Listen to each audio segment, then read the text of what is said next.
Welcome back again, podcast listeners, to another exciting and karate chopping episode of My Third Place Podcast here on My Third Place Network. We made it through season 2 of Cobra Kai, even though that ending was such a pain to get through. I'm even feeling it right now. I may need a chiropractor to get through this episode. Let's just say that. I'm Evo, and with me as always is one of my best friends, ready to talk about season 2 highlight and how we felt. Brandy. Hi. Hey. Hey. Joining us on this recap are two other awesome fans of the show. Back to tell us how they felt about that second season finale are two of our best friends, Sensei Greg and Sensei Mike. Gentlemen, how are you both doing tonight? What's going on, brother? I'm doing good. I'm doing good. You're doing good. I'm just gonna ask you guys about season 6 a little bit later on, and so we don't confuse the listeners.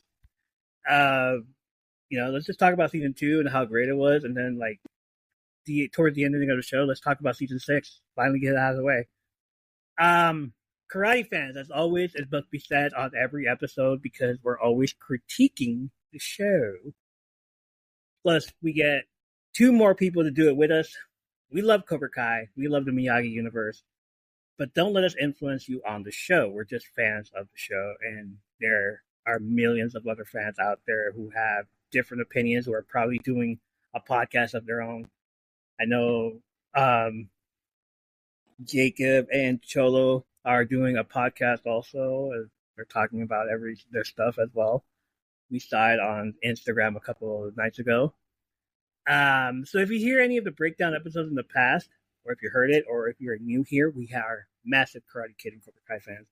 So we decided we are going to rewatch the shows on Netflix, and we've done that. We did that for season 1 and season 2. We've broken them down, scene by scene on every episode, and then after the whole season is wrapped up, we get a couple of our friends and we talk about the season 1, and we're going to do the same for season 2. There will be spoilers. We're going to ask the stuff that we've been asking each other all month long for all 10 episodes. It's what we do here. So, welcome everybody to the season 2 recap. Gentlemen, ma'am, the season 1 finale included John Kreese coming back onto the show after not hearing from him since the Karate Kid 3 back 30 plus years ago. What were your expectations of him going into the season? And did it surprise any of you that it ended up with him taking the dojo from Johnny? Let's start with Brandy, and then clockwise. Thanks. Work with Brandy, sure. Michael, and then Greg. Well, y'all know I don't like John Kreese, so I don't like Kreese. So when he came back, I was pretty pissed off. And no, I had no idea he was going to take the dojo over. I didn't think that would happen. So, yeah, I don't like him, and I don't want to talk about him. So you guys can talk about him. Well, I thought he was going to take it over because everybody needs a villain, So, obviously it was Johnny's dojo, but then his old friend comes in, and then he tries to get it back, and then he joins them, and then he tries to push him out of the way so he can take it over himself. That's why I thought it was going to be. So you don't think Johnny's a villain? Well, no, he I would say Johnny and Daniel are each other's villains, but at the start, and then obviously you need another person that would come in usually and ends up being the next villain, and then that's why it makes makes them become, friends again and team up and go after him instead. Good storyline. Greg? Uh, I was shocked that he took it, but in a way, I wasn't shocked because it was just knowing his history from the movies, So it wasn't that shocking to me with Priest taking Cobra Kai.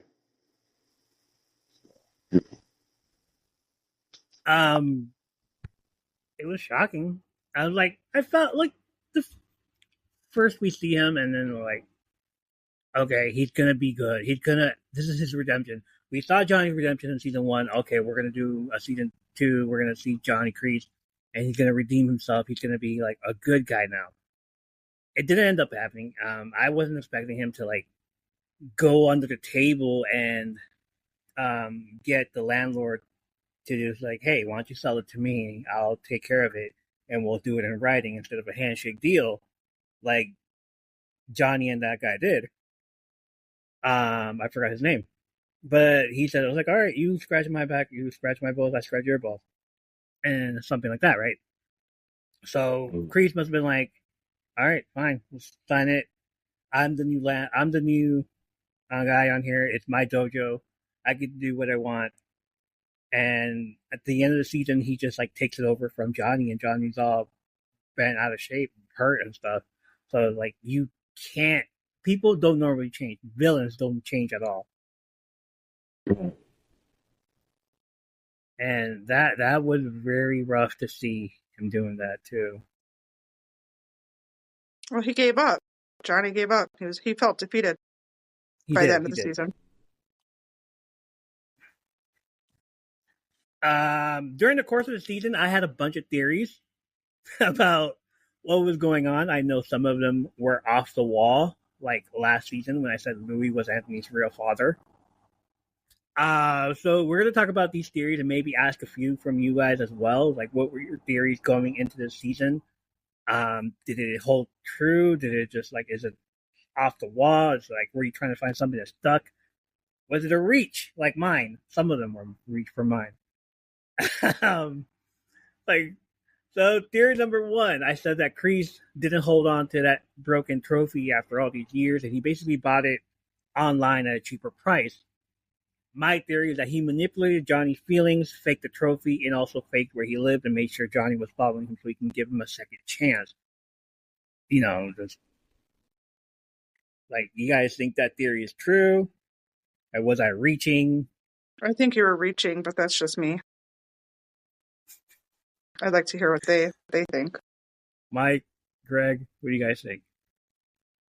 I agree with you, though. Tell the truth. Thank you, Greg. Appreciate that.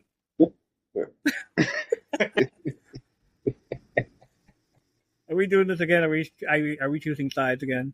Yeah, apparently. Okay. Mike, what do you think? I'm going with You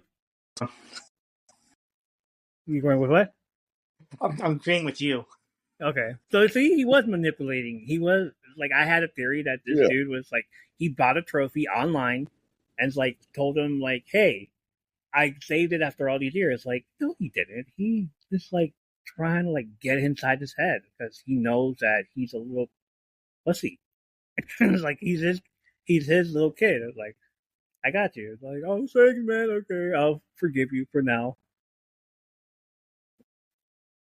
So yeah, Brandy, what were your theories? I agreed with you on the whole Louis being Anthony's father. Still doing that. Okay. Oh yeah, totally. I totally believe that. So yeah. That's why they brought him back, but that's not season 2. So never mind. That's not season 3. Mike, what do you think? What was one of your theories coming into the season?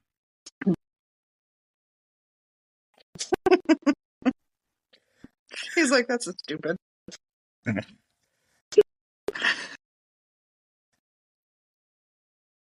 Again, it's tough because I watched it a month ago, so it's not clearly in my head. Like, I've been watching it this whole time. I'm like, oh my god, this is too much. And then season 6 happened.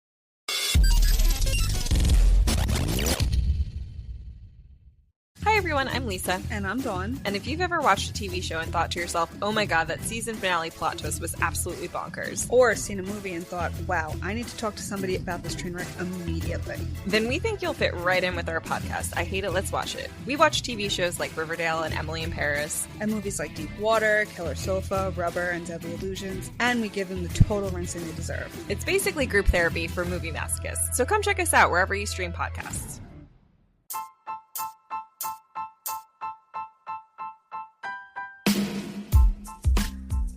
Hey, it's Evo. We're going to get back to the episode you're listening to, but first, let me tell you about Dark Fate Creations.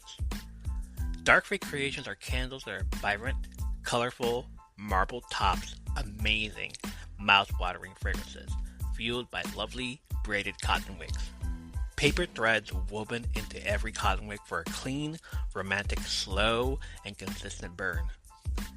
Each candle is unique from the next as they are hand-mixed and hand-poured, right in Grass Valley, California. They use only coconut and soy waxes for a safer, cleaner, and longer burn time. That's almost 72 hours. That's like binging on all 130 episodes of the podcast. All fragrance blends have been heavily researched. Dark Fate Creations not only care about the look, fragrance, and quality of their candles and their other products, but also the effects they have in their customers' homes. So go to darkfatecreations.com. The link will be in the show notes.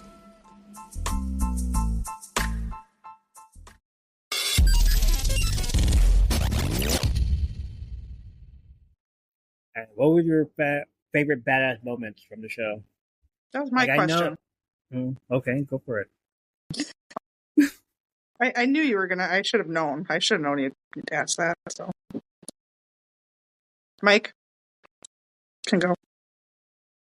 I would have to say the fight at the school was my top one. Okay. Yeah. Brandy? Episode 5, the mall scene. That was one of them. Probably, well, obviously, yeah, the last episode, the fight scene, that was a big one. But before that, definitely episode 5 and the mall. Episode 6, the bar scene with all of them getting together and fighting. That was another badass scene, I thought. I liked all of those. I think they did good with all of those. Yeah. My favorite was episode 7, the introduction to Stingray. Of course. Of course. Heretofore, Stingray.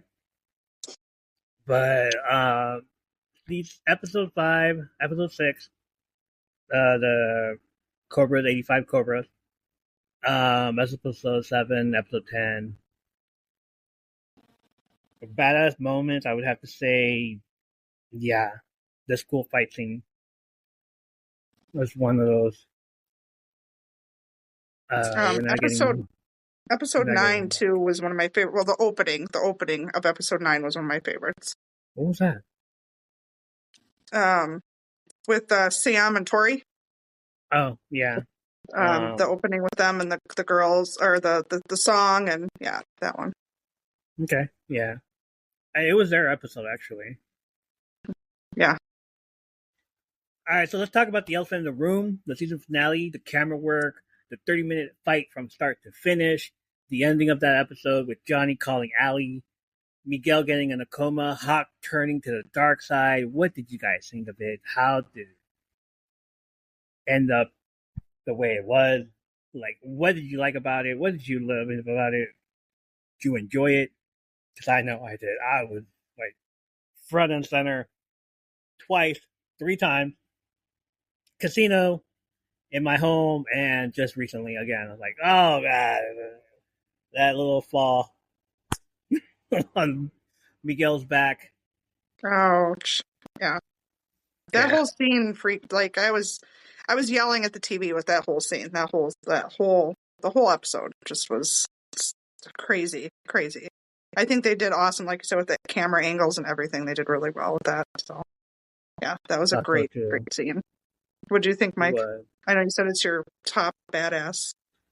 Yeah, during the the fight scene, like I was like at the edge of my seat, like, oh, this is awesome. And then obviously at the end when he falls over onto the stairs, I was like, then it stopped right there for me. I'm like, oh no, I want him to be okay, but he ended up being in a coma. Did you think that? I mean, is that what you thought? You thought that's done? He's not going to fight again, or what were your No, thoughts when you first I saw it? I thought he was gonna did what he did, try to get back into shape and get his movement back. That's what I thought. I honestly thought the first time I saw it that he was going to be like an assistant to Johnny. Was my thought. I'm like, well, if he's not going to be able to actually fight again, be 100%. He's going to be like the assistant, and he's going to like teach. He's going to be like, that was one of my theories. I thought, oh, he's going to come back and he's going to be like helping with the kids and teaching and stuff like that. Was my thought. I could have seen it going that way too.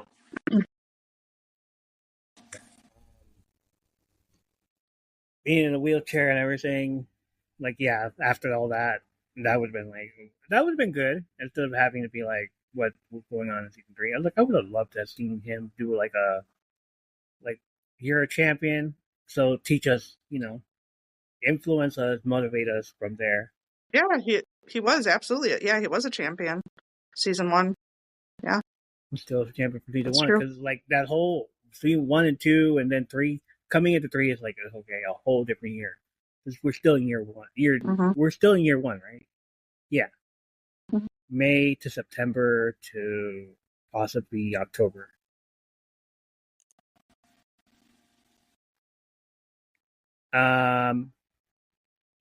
We met a lot of new characters over the course of the season.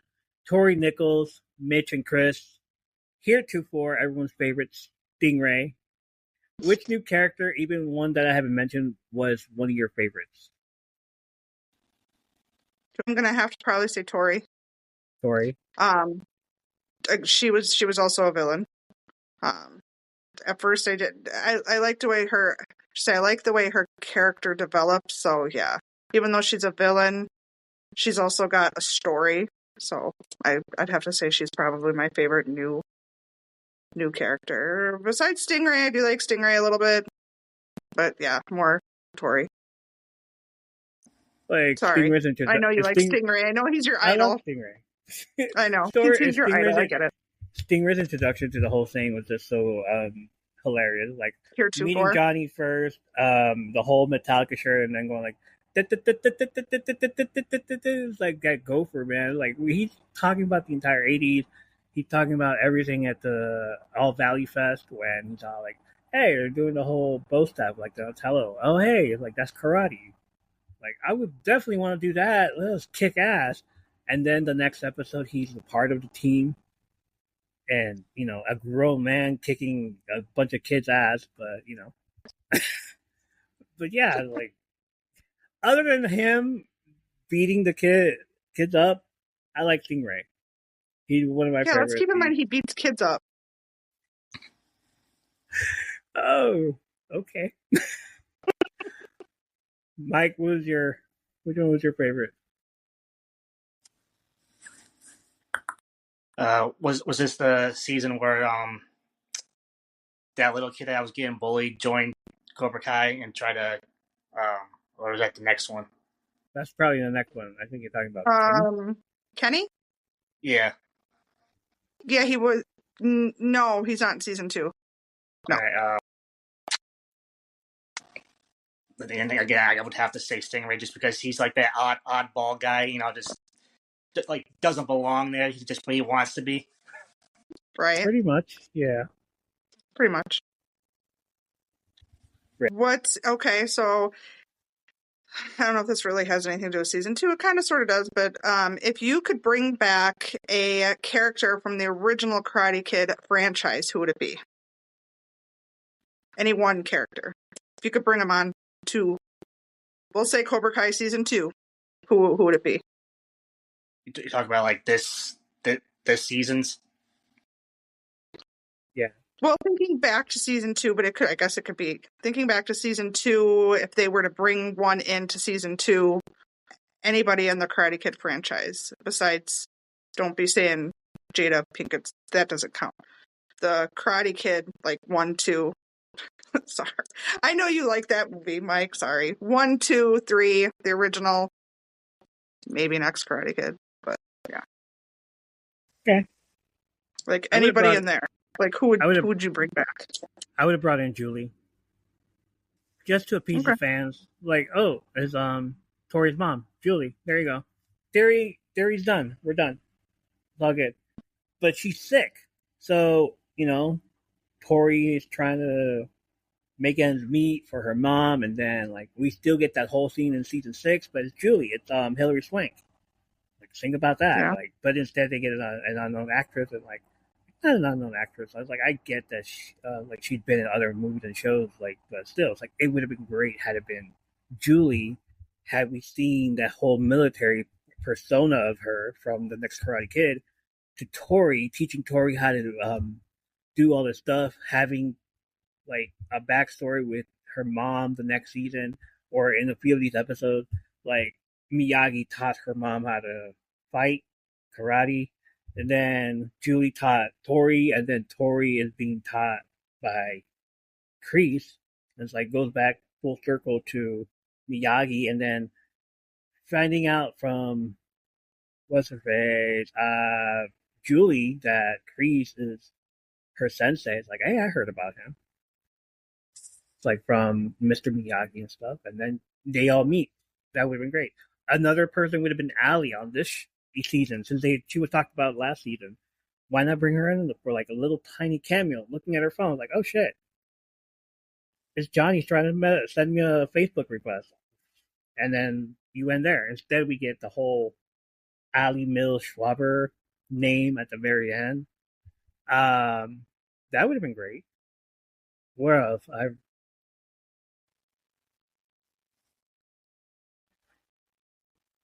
What do you think? What else? Who else? I definitely agree with Hilary Swank, Julie, coming in and being Tori's mom. My other one would have been Daniel's friend, the first friend he met. I can't think of his name. Freddie. But he was the one that he first met when they moved into the apartment. He was the neighbor, the kid. I thought they should have brought him back. They brought back his name because it was his restaurant that they were doing the whole karate stuff in the freezer and the meat. Freddie's meat packages. Freddie? Is that his name? Freddie? Yeah. Yes, Freddie. So, okay, like, yes, him. They didn't bring him back, but they brought back his name. They didn't bring him back, though. They didn't bring him actually in person back. Yeah, that's what I meant. Yeah, true. Michael?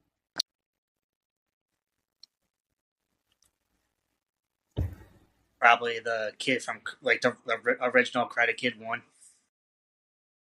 right? Which one? Well, again, I haven't watched those Karate in a long time. He's like, I don't remember. It's been too long. I have to go back and watch them all, so I don't know people's names, or I have to. So, yeah, I still have to do that too. Well, I'm saying your two characters, they sound good. I wouldn't mind them back. Yeah, you definitely need to watch them.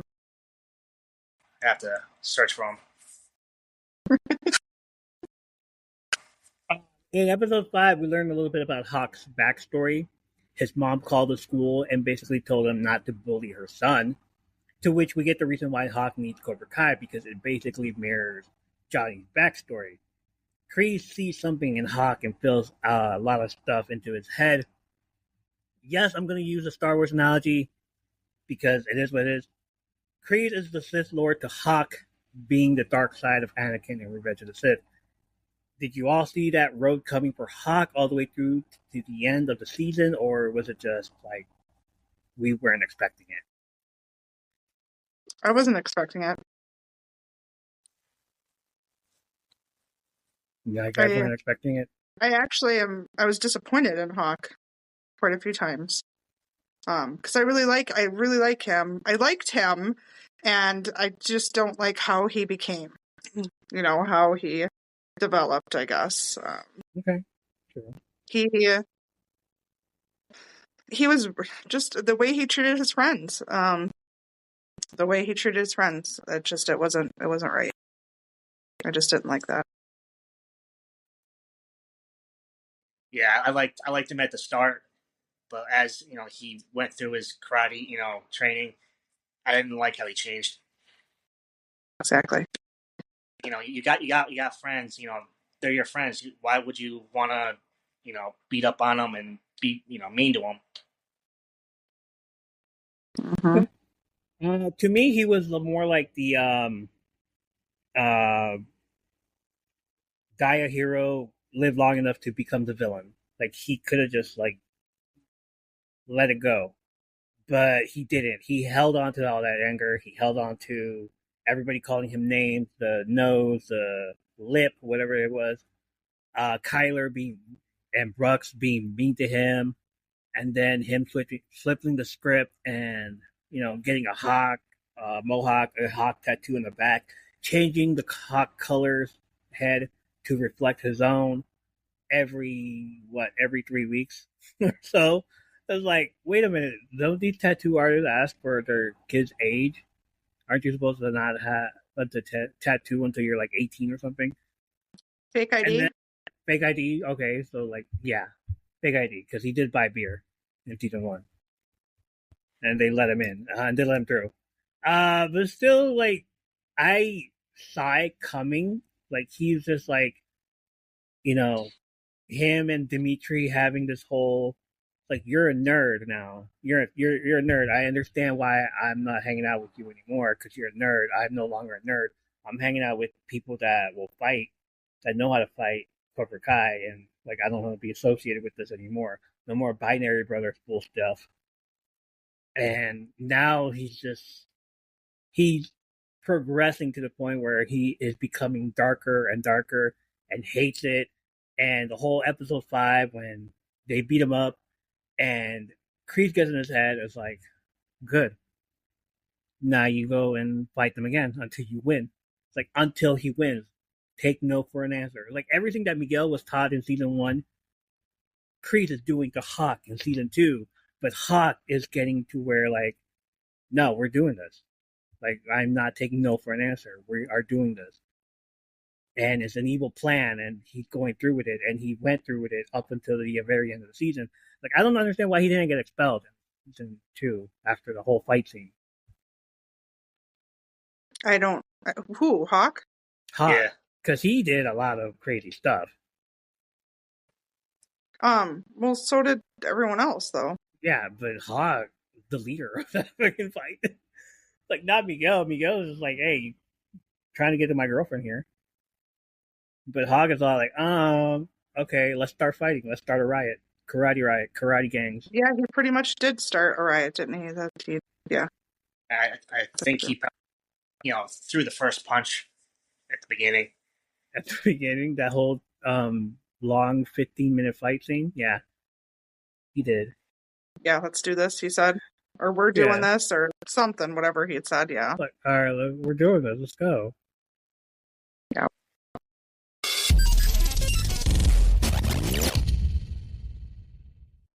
The goal? Explain the 1990s in exactly 60 songs. Radiohead, Tupac, Mariah Carey, Lauryn Hill, Wonderwall, Enter Sandman, You Oughta Know, Cream. The greater goal? Move past cheap nostalgia to something deeper and weirder and better. My name is Rob Harvilla. I'm a music critic at The Ringer, and my new show is called, indeed, 60 Songs That Explain the 90s. Since that title is fairly self-explanatory, I figured I'd explain what qualifies me to host this. Here is my resume. In 1992, I won a trophy for wearing more corduroy and flannel than any other 13-year-old in America. Freshman year of college, I was in a third-wave ska band that broke up and reformed without me as an emo band. I nearly started a civil war at my college radio station by putting You Got Me by The Roots in heavy rotation. I cried the first time I heard Bjork's Hyper Ballad, which incidentally occurred somewhere between the ska band and the emo band. One time I wrote out the lyrics to Sunny Day Real Estate's In Circles by hand and mailed them to a girl. All of those are true except the first one. This is my perspective. Crucially, in every episode, I'll be joined by fellow writers, critics, musicians, enthusiasts, and ringer luminaries with wildly different perspectives. Whether you're full of teenage angst, you feel bored and old, whether you don't know the song at all or you know it far too well, we'll take you through the decade, one killer track at a time. 60 Songs That Explain the 90s is released every Thursday. Listen for free on Spotify. Hi, everyone. This is JJ, the co-founder of Good Pods. If you haven't heard of it yet, Good Pods is like Goodreads or Instagram, but for podcasts. It's new, it's social, it's different, and it's growing really fast. There are more than 2 million podcasts, and we know that it is impossible to figure out what to listen to. On Good Pods, you follow your friends and podcasters to see what they like. That is the #1 way to discover new shows and episodes. You can find Good Pods on the web or download the app. Happy listening.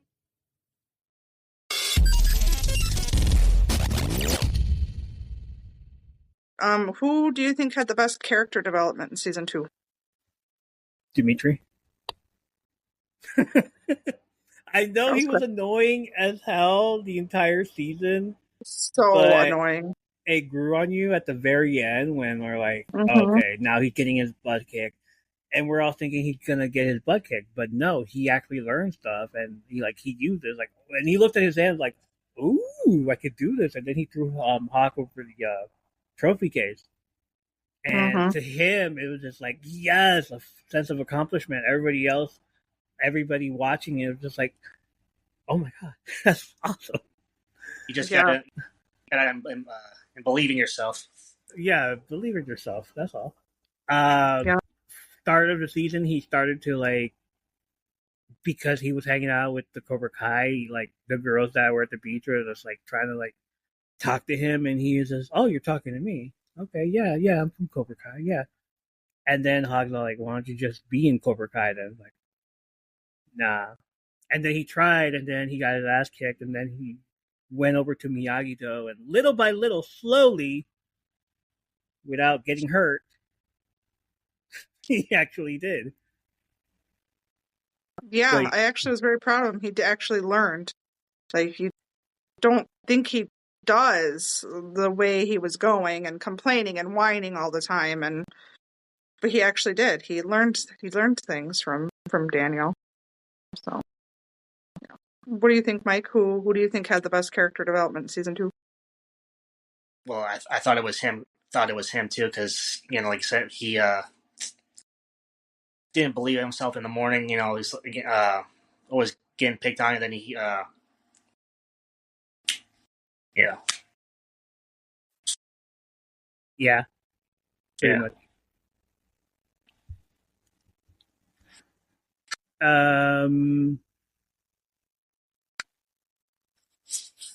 Episode 6, Johnny hanging out with his boys, the Cobras from '85. Should that have been his own episode? Yeah, it should have been. Would that could have been a whole episode on its own for sure. Would you guys be interested in a spin-off prequel of them doing their own thing back in '85?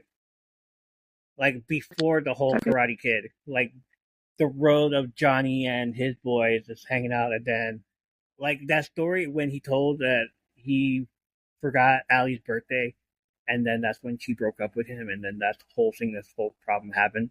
Would we have watched an episode, a show, or a movie where prior to this happening, this whole thing was a whole thing? It was he won the championship prior to Daniel winning it in '85.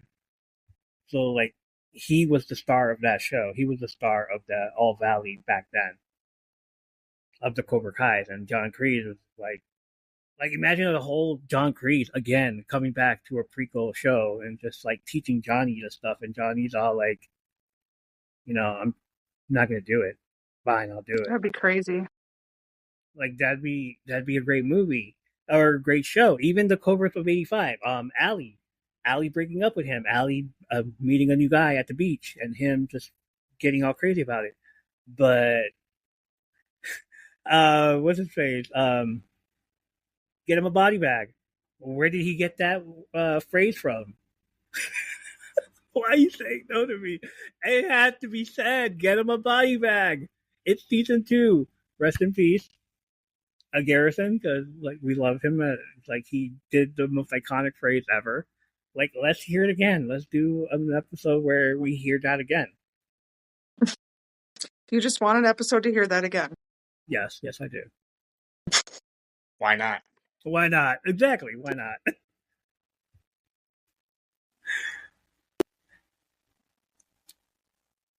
So what do you think? Should there be a prequel to Karate Kid or the Cobras, 85 Cobras? Okay, but there can't be because one of them is not there anymore.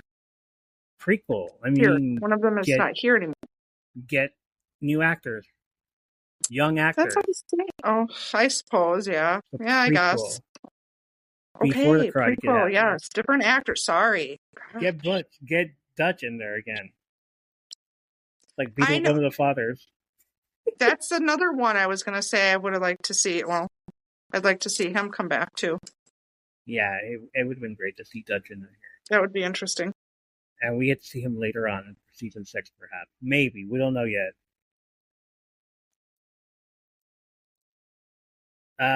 Throughout the season, Kreese is calling the students soldiers. Miyagi, though, their enemies, even saying they are going to war. Johnny and Daniel both think he's crazy and even say this isn't war, they're children. Do you think something is wrong with Kreese and the way he thinks? That this is like, we're at war, these are soldiers instead of students? Absolutely. He's got something going on in his head. I mean, I could never imagine how, I don't know personally, obviously, but I know soldiers that come back from that, they do. They carry a huge weight and it's a lot in their head that they're dealing with. So that's probably what they were putting in with Kreese and his character. I still don't like him. It's not an excuse, I don't believe, to be evil the way he is, but still, it's definitely something he's got in his head because of what he's gone through. Yeah, for sure. But he was like acting like a drill sergeant. There it is. Yes. Mm-hmm. Yeah, he's at war. That's all he believes is that everybody's like at war, and yeah. It's like cry's supposed to be like for for fun, not to beat up on and someone random. Yep. I agree. All right, the final theory that I had, Kreese was training the kids behind Johnny's back after he was let go. In the final episode, Johnny goes to the dojo and finds out that Kreese was training the kids, and that's how he finds out Miguel's in the hospital because he showed mercy to Robbie. Kreese then revealed that he didn't do the handshake deal with the landlord of the building, but signed on the contract, so it's his dojo now. It's his kid. Was Kreese sneaking around and training the kids without Johnny knowing, or was he called after the whole situation with Miguel happened after school? I think that he probably was training, or maybe not all of them, but some of them. Hawk, Tori, it's definitely something that he probably was taking the best students and brainwashing them, in my opinion. But yeah, he was brainwashing them. I feel that he was. Mike, what do you think? I agree with you guys. You think he was brainwashing too? Yeah, taking all the good players and making them even better and stronger. Making them stronger? Yes. For his army? Yeah, for his army. And all the, the, not tough, really into it type of, players, trying to build a stronger team. And that's what I felt he was doing too. Trying to get in Hawk's head like late at night, this is what you do. Because at the party, Hawk was like saying things too, like that Johnny didn't teach him that. Where is he getting that? Even with Creed's gone, Hawk is still repeating everything that Kreese is saying.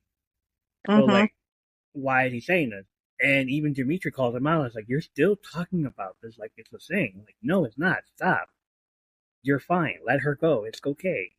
Like, no. Like, we don't accept any weakness. We don't accept anything. We have to win. Like, the enemy must fall. And these are Kreese's words inside his head. So, like, there has to be a point where he was putting stuff in his head late at night, like, all right, you're gonna work out with me. Call Nichols, call Tori, call Mitch, call Edwin. We're all gonna train at night when Johnny doesn't know anything about it, and they all did. Like, those were the kids that were in the dojo at the very end of the season. Like, and Johnny's all like, are y'all like betraying me? And they all looked at him and they're all like backing up their new sensei, and they're like, yeah, we are. Even fucking Stingray, like, he was like, whatever. I love Stingray. Yeah, Stingray.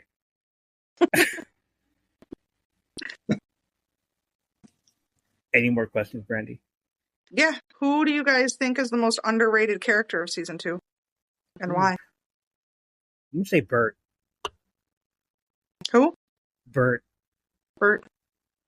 Bert and Nathaniel both were underrated. Like, they should have just let them fight.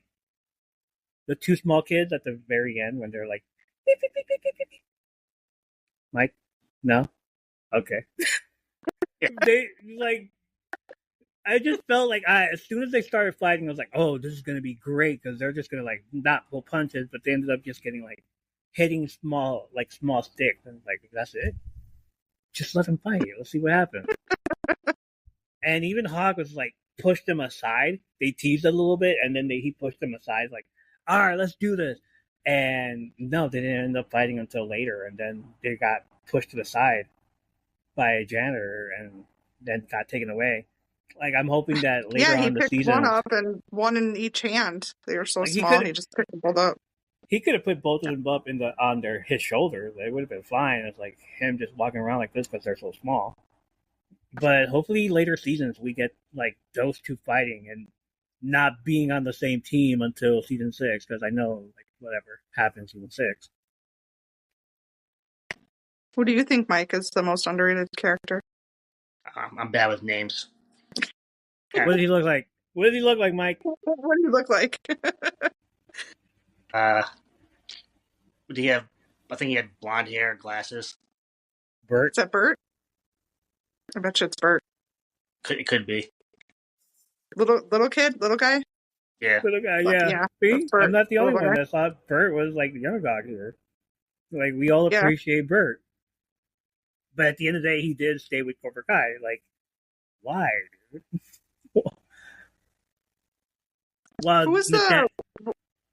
What? No, go ahead. Well, I can't think of his name. The one that took the textbook and hit his friend in the face. Who's that? Chris. That's Chris? And what's his friend's name? Mitch. Chris and Mitch. I think Chris is underrated. I He agree didn't with do Bert much. too, but I think Chris was underrated. He didn't do much, though. Like, he just did the that's whole... why he was underrated. Fine. He did the book, that's it. And, like, the entire time he's just fighting and, like... That was pretty badass. Moving. It felt like watching Brooks again. And Brooks actually did stuff. He actually fought and punched and all this stuff. While Chris was just like, shoulder tackle, doing some football move. Was he a football player? It doesn't say. But yeah, I think so. Well, you said football move, so I thought maybe you knew something I didn't. No. One more thing. I'm interested to know, do you guys, who do you think for Robbie and Sam as a couple, or Sam and Miguel? I want to know what you guys think about that. Who do you prefer? Who do you think should be with who?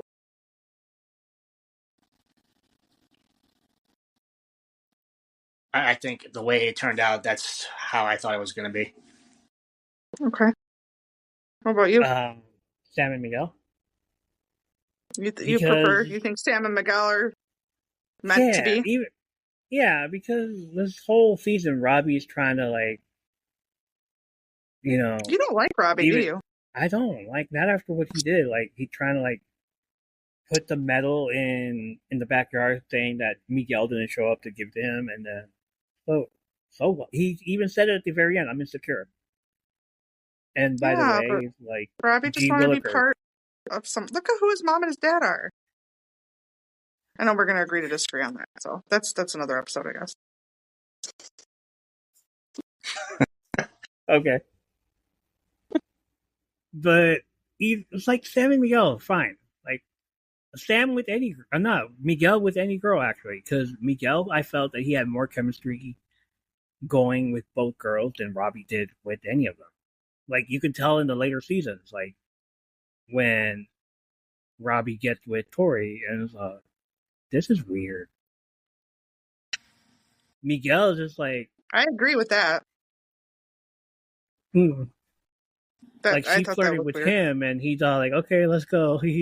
I'll do anything you say, let's go. And then he did, and then they kissed. And then when Robbie was kissing Samantha, it just felt so awkward.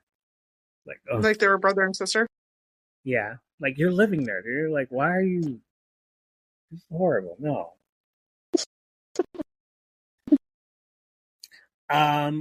Although that episode, Glory of Love, was awesome.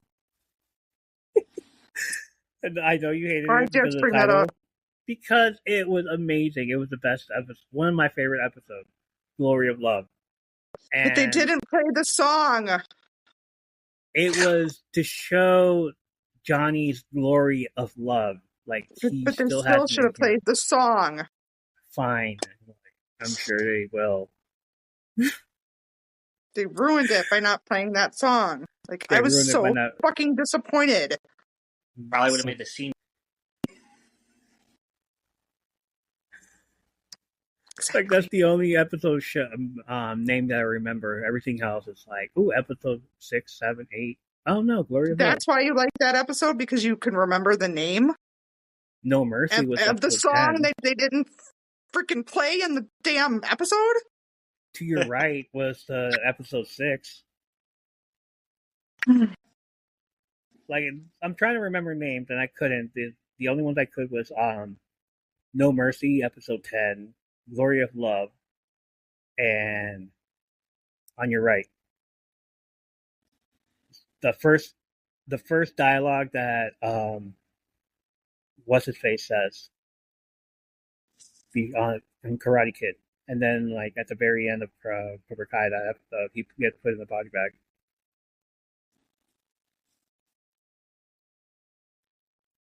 So are we ranking episodes now, or are we not? I don't know. Is that what we're doing? Are you guys... No? Okay, we're not doing that. Okay. Wait, what? We're not doing that? Okay, that's fine. I was going to ask that was one of my questions. What was your favorite episode in season 10?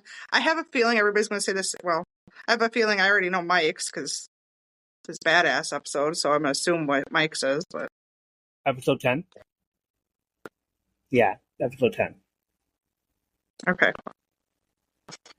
We all think episode 10 was the baddest. Because of that. I didn't say baddest. I said, what was your favorite episode?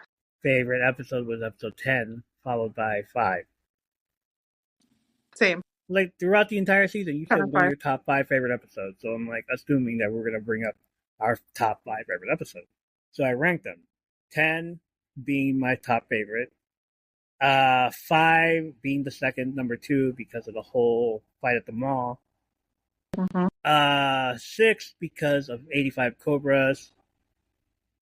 And 7 and 8 at the very the last 2. 7 being the whole Coyote Creek, and 8, of course, Glory of Love. Because it says Glory of Love. Say who's the singer of Glory of Love? Peter, etc. Something like that. Okay. No, Cetera. I just wanted to hear you say the last name. Okay, etc. Yeah. Of course, you said it wrong.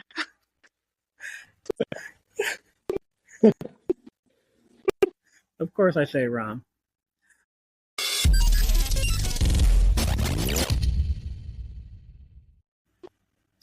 So, listeners, if you are still listening, or if you're still watching, depending on where you're at, we are going to talk about season 6 now. So, if you like to end the show here, it'd be fine. We're not gonna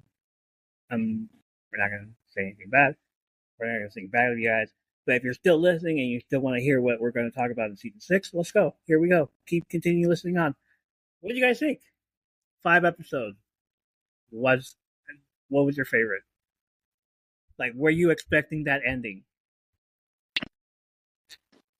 No, I wasn't. No. No. Not at all.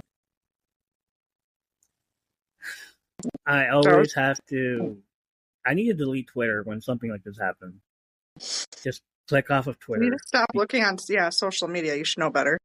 No, I was just scrolling down because I was trying to post the podcast, and then I see her face.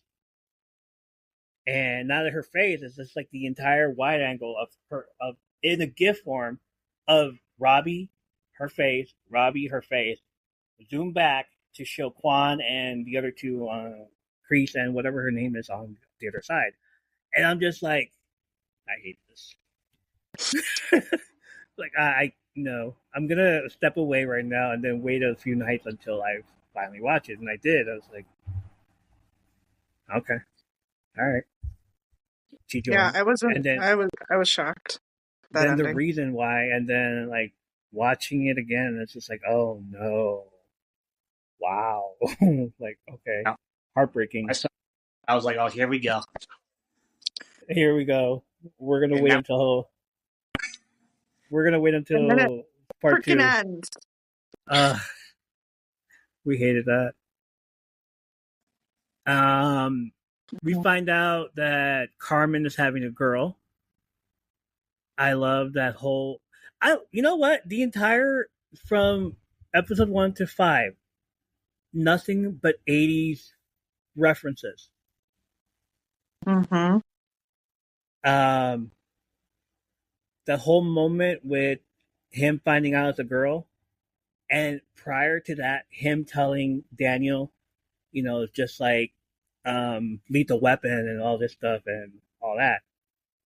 To when it explodes in his face, he comes holding the box and is like, I'm too old for this shit. I was like, really? I love that fucking part. I love that part. Like, there was don't move. Okay, what do you want me to do? What do you want me to do? Like, don't move. And like, was that the whole plan of getting him to like just grab the whole thing, the whole box, and because he knows he's gonna move and he's gonna do it, so he opens it up. Like, it's a girl, and here's the reason why.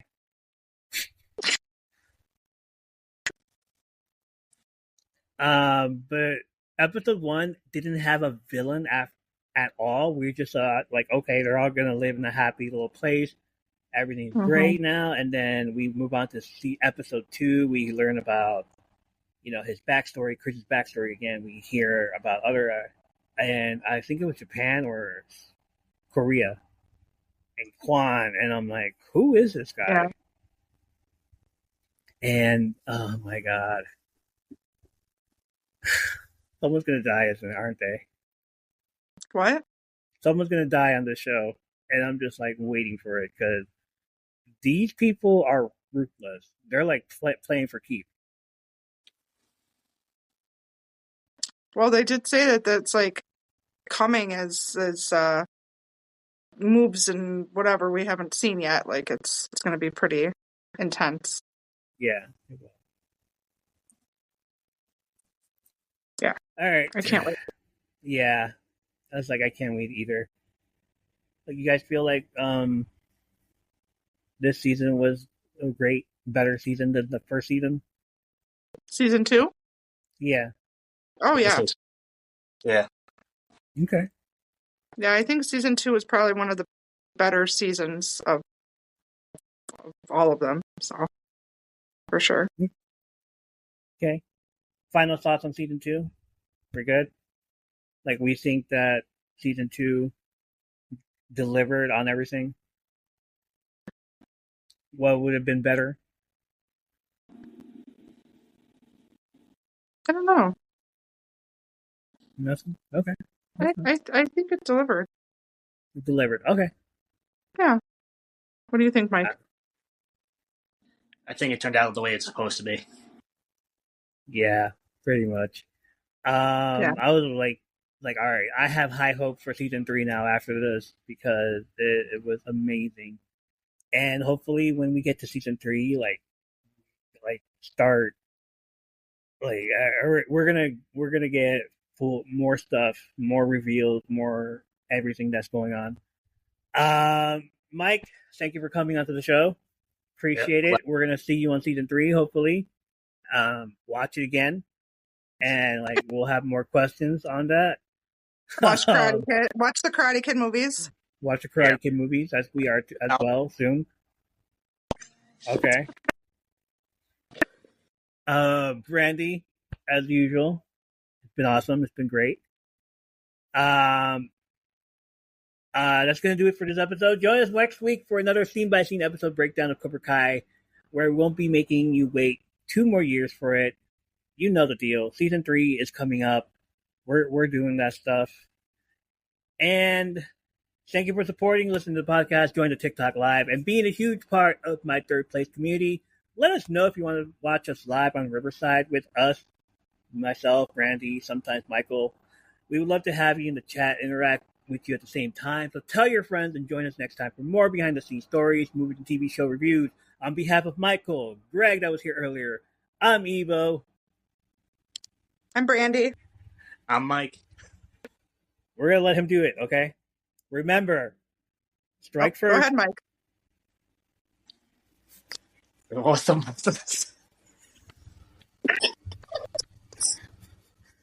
Mike, strike first. Mike, you got this. Strike first. Strike hard. All right, it's twice. And remember, strike first, strike hard. No mercy. Yay! Got it. I remember that word. You remembered it. Remember that one.